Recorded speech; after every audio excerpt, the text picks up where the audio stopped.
You're listening to the NASM CPT Podcast with Rick Ritchie, the official podcast of the National Academy of Sports Medicine.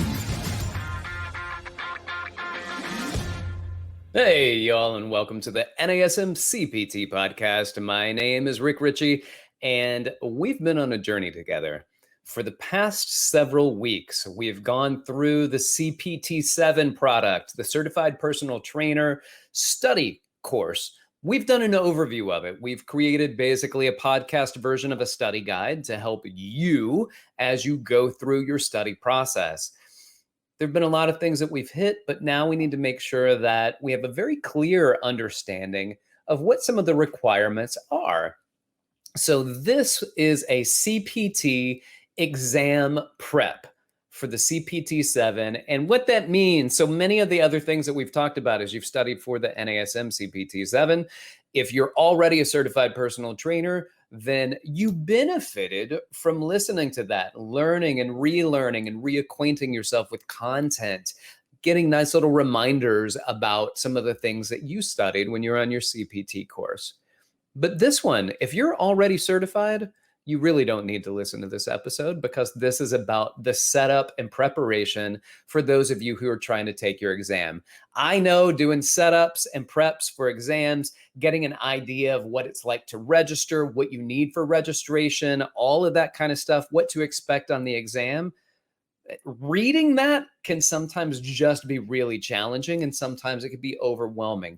Listening to a, 20, 30-minute podcast is my guess, but as you know, if you listen to me, I could talk a lot, so that may be longer. It's easier sometimes just to listen to somebody talk it through. So let's get into it. Let's start talking it through. Let's talk about the agenda. And by agenda, what I mean is what your expectations are and your agenda from signing up for the test and then going into the test taking process. So we'll get into actually the exam development, how it started, how it develops, what are some of the testing domains that are included in this. So what are you going to be tested on, which we've reviewed already, but we're going to go through that. Exam information, what's going to be some things about the exam you need to know, and what are some things that kind of key areas to maybe hone in on. In-person and remote proctoring, as these are proctored exams, especially in the time of the pandemic, then they are not in-person exams in many places, so that it will be a live proctor, which means you can take it online, but somebody is online watching you take that exam. There's domain crossover examples. So domain 5 crosses over to domain 6. What are the heavier weighted domains or the areas of study within this course? What are some key things to study, some questions you may have, and then exam taking tips and tricks. So let's talk about what we're going to talk about, and that is exam development, testing, domain or topics determine exam blueprint. So you have a list of the testing domains, and that is going to basically plan out what the exam looks like. The domains are decided by third-party experts nationwide. So it's not at all the NASM people sitting back coming up with the test. It's actually a third party that comes up with what's going to be tested on the exams, not NASM. And so that way it's a bit more objective. So as you study through it, then other experts will weigh what it is that they believe you need to be familiar with. There are going to be 120 multiple choice questions on your exam. I thought it was going to be 20. Well, sort of it is. So there are 120 exam questions total. 100 of those questions count. 20 of those questions do not count. So let me explain what's going on there a little bit. There are 3 types of research questions that you're going to see. The first one, testing for future test. So what it looks like for you and for other people taking the test from the book. You're not going to know the difference, by the way. You're not going to know if this is a test or this is a research question. But it's testing to make sure that it is a good test question. So there's even research on the test questions they go through. There are going to be critical thinking questions on there. And the answers are not going to be found directly in the textbook, but they're going to be based on the information that you learned and you should feel a bit more comfortable with as you've been developing this process of studying. And then finally, there's going to be outside industry knowledge, not information from NASM. It's going to be information found out in the industry. And what that does is it allows us to track for the industry some of the information that new trainers know about the industry that doesn't really have anything to do with the NASM content. And when we talked about the third-party questionnaires, and here's what's happened. It's pretty interesting. They bring a lot of people into the NASM process, and they will say, okay, I want you to come to this testing center, and you're a personal trainer. You have more than 10 years of experience, which is the case. And they are going to teach you how to ask questions. And they teach you about test taking and about test writing. And then those personal trainers that have had 10 plus years of experience, along with third-party experts, people who are good at psychometrics, and it's their job to write questions and to validate them. And so it's all part of a process. And this changed a lot years ago when NASM started doing this and working with a company to make sure the questions were done based on science, as opposed to just somebody who wrote the chapter and then threw some questions out there for people to answer. So there's a lot of science even just behind the testing process here for NASM. Let's do a brief review on the domains. Domain 1, basic and applied sciences and nutritional concepts. This would be 15% of your total examination, chapters 5, 6, 7, 8, 9, and 10. So 15% of the exam will be on those chapters or in domain 1. Domain 2, client relations and behavioral coaching, another 15% taken from chapters 3 and 4. That's domain 2. Domain 3, assessment, chapters 11 and 12. 16% of your exam will be weighted on the assessments. Then there's domain 4, program design, 20% of the weight of your exam on program design, chapters 21, 22, and 23. Domain 5, exercise technique and training instruction. 24% of the weight of the exam will be on domain 5, chapters 13 through 20. And then finally, domain 6, professional development and responsibility. 10% of the weight of the exam, chapters 1 and 2. And we have already done a high-level overview of all of those domains. We've reviewed them on the NASM CPT podcast, and now let's get into talking about some more information about the exam. For those of you who have not taken it, you're like, yeah, get to the exam stuff. So here you go. Exam information. To earn your certified personal trainer certification, the only requirement is passing the NASM examination. The exam expires 180 days from the date of your purchase to the purchase of the program to when you take that exam. So you have 180 days from the date that you purchased it, not the day that the book shows up. So be aware of that. Be prepared to provide proof of a valid CPR AED certification at the time of your test. This is important. You will need to have that and a photo ID. If you do not have it, you will be turned away. You need to be CPR AED certified. And the name on the card, the CPR card, should match what you registered with NASM, or you cannot take the test. So if your name is John on your NASM account, but your ID says Jonathan, you may run into some issues on your exam. Now, I would like to think that the proctor could be like, I could see how that's related. I could see how that would happen, right? But there are some names out there that aren't as easily equatable. And so what they do sometimes is just say, if it doesn't say this, it doesn't say it, you may need to address that.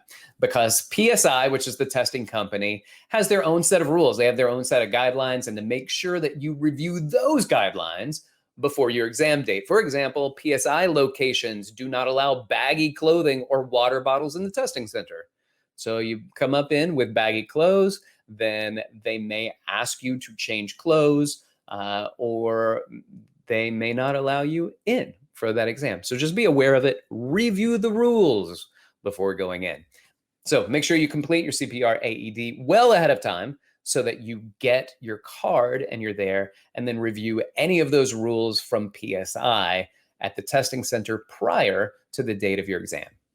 Here's some more exam information. Depending on which option you selected at the time of purchase, your NASM examination will either be live remote or live remote proctoring or in-person proctoring. But either way, it's going to be proctored. Somebody will be there watching you take the exam. Final exam information. Final exam information. Here we go. Passing score. You need to have a 70 or better.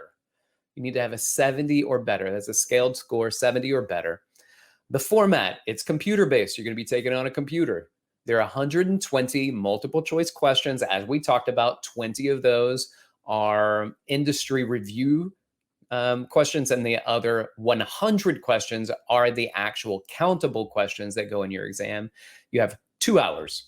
You have a 2-hour time limit to complete it, 180 days from the date of purchase, and you have to earn your CPR AED certification. It is required, and it has to be in your hand when you show up to take the NASM CPT-7 exam. In-person proctoring. So if you have to go to a station, you have to register for your exam by clicking on the link in your course. It's located in the Welcome to CPT-7, your course. So go to that opening page and you'll find it there, or you can call PSI testing. That number is 1-833-537-1330 if you're in the US or Canada. Again, that's 833-537-1330, or internationally, it's 1 or plus 1 702-939-6797 plus 1 702-939-6797 for international. Note, if the country in which you are looking to schedule your exam is unavailable for registration online or over the phone through PSI, contact the NASM member services at 1-800-460-6276 to start your registration process. And please allow 4 to 6 weeks for scheduling, which means you can't just wait till the 170th day and try to schedule for the following week. It may take 4 to 6 weeks for scheduling for that. All right, let's talk about live remote proctoring a little bit more. Register for your exam by logging into the testing platform with your established login credentials. And that's going to be your HTTPS, NASM, YSAS, or ysasecure.com/login. Note, you're going to be required to schedule your exam appointment at least 24 hours in advance. We recommend you reference the additional exam preparation resources in your course to ensure that you are the most prepared for your exam. So review those course support and resources sections that are there. All right. Make sure you check the network for reliable network speeds if you're taking the test online. Ensure that there's no technical problems on your end. And standards for taking the exam online can differ from taking it in person. So make sure that you review any and all the guidelines prior to your exam date. Now, let's get into some examples of domain crossover. Here's example number 1. Your client exhibits their feet turn out when performing an overhead squat. In this scenario, what would be the best muscle to stretch? Well, in this instance, you need to know what is an overhead squat, and that the feet turning out is a compensation. That's found in the assessment section. Well, what muscles can cause the feet to turn out? Well, that can be found in the basic and applied sciences. Well, what do you do to various muscles when movement compensations occur? Well, that's found in the program design domain. So see how there can be crossover between domains just in a single question. Here's another example. Muscles that need stretching are overactive, right? Muscles that are overactive when the feet turn out include, and then you'll see gastrocnemius, soleus, hamstrings complex in table 12.5 on page 391. Well, here's what might happen. You might get to a point and you say, make sure that you're not just memorizing the muscles, because you need to try to understand them, both the location and the function of muscles. And you could do this, the test is going to be much easier. For example, Simply knowing the location, you can answer most of these types of questions. Let's say your choices on this question are latissimus dorsi A, latissimus dorsi B, rectus femoris, C, gastrocnemius, D, rectus abdominis. And we're still talking about the feet turning out in an overhead squat. Well, you can basically eliminate A, B, and D by simply knowing the locations on the body. Latissimus dorsi, rectus femoris, rectus abdominis are far less likely to be muscles that turn your feet out than the gastrocnemius. So being familiar with the muscles and not just memorizing them. Here's another example. While performing a push-up, your client's head migrates forward and their low back starts to arch. What should you do? Well, in this instance, you need to know the kinetic chain checkpoints, basic and applied sciences domain. You need to know the potential overactive and underactive muscles found during the assessment domain. And then cueing techniques and progressions and regressions found in the exercise technique and training instruction. So these are domain crossovers. All right, what are some key things you need to know? I'm going to give you some page numbers. I'm going to give you some tables to look at. So prepare yourselves. If you are driving your car right now and you're like, I really want to make sure I know which tables to address, then make a note of where you are and come back to this section so that you can review it. Here we go. Key things to know. You should be familiar with concentric functions of muscles, what they do concentrically, especially muscles, from table 12.5 on page 391 and 392. You should be familiar with solutions for movement assessments, all the columns, all the rows. That's tables 12.5, 12.7, 12.9, and 12.11. And those are found on pages 391 through 399. Familiarize yourselves with those tables. Exercise modification, how to progress and regress exercises, chapters 13 through 20. Yeah, I know that's a lot, much more broad than some tables to look at. So make sure you're just familiar with exercise modification. That's what you need to know as a fitness professional anyway. And then certainly the OPT model, phase-specific acute variables. What are the sets in this phase, reps, rest range, tempo? What is that based on the NASM OPT model, which can be found in chapter 21? Questions about muscle action spectrum. The muscle action spectrum are concentric, isometric, and eccentric muscle actions. So be familiar with muscle actions and the joint actions that go along with them. Also identify if a muscle is an agonist, an antagonist, a synergist, or a stabilizer for a specific movement. You should also be familiar with what is the concentric action of the gluteus maximus. I love that that's the muscle that they were like, let's pick a muscle that you should really know, the gluteus maximus. So that particular muscle, what exercises would use this muscle as a primary mover or an agonist? So what muscles would be used, what movements would this muscle be utilized in? All right, questions about movement assessments. Moving on, again, still things that you need to be familiar with, some of the things that you need to know. How to set up and perform an assessment. Primarily the overhead squat assessment, we go over it ad nauseum within the text. Make sure that you're familiar with the setup process for that, but also for other assessments as well. What are movement compensations? What's a movement compensation? What muscles are overactive and underactive? What muscle is overactive when the knees cave in during an overhead squat assessment? That's a very specific question that was just asked. So that might be something that you need to be familiar with. Also, what muscles would you statically stretch if the feet turn out during an overhead squat assessment? Again, a very specific question on something that you need to be familiar with. Other questions about exercise modifications might be questions about exercise selection and execution, understanding exercise regressions. How do I make that easier for someone?